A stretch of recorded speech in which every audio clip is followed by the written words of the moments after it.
You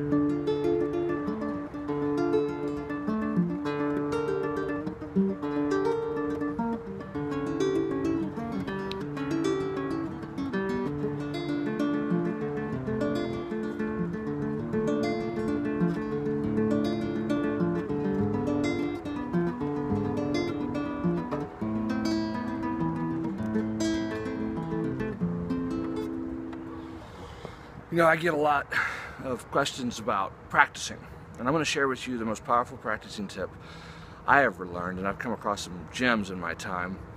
But, you know, I talk about Clint Strong a lot. He's a good friend and a great guitar player, and he had the good fortune to study with Howard Roberts, who many of you know started the Musicians Institute out in LA.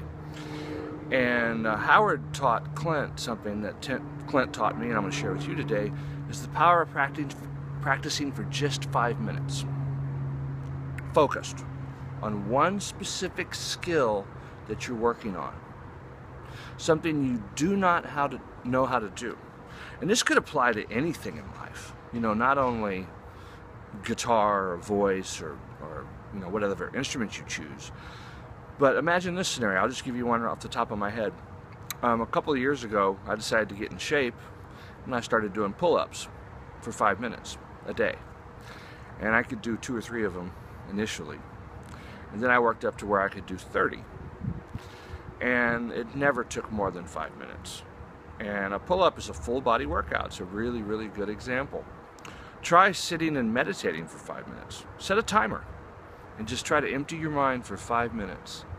And watch what a long time 5 minutes is.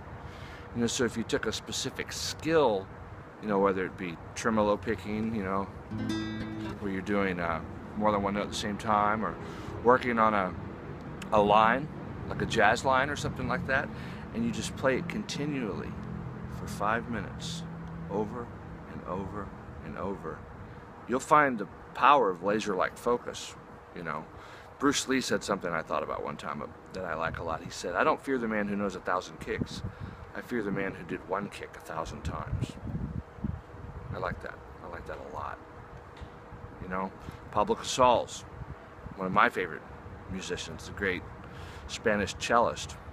He practiced the Bach cello suites his whole life. He didn't even record them until he was in his 80s.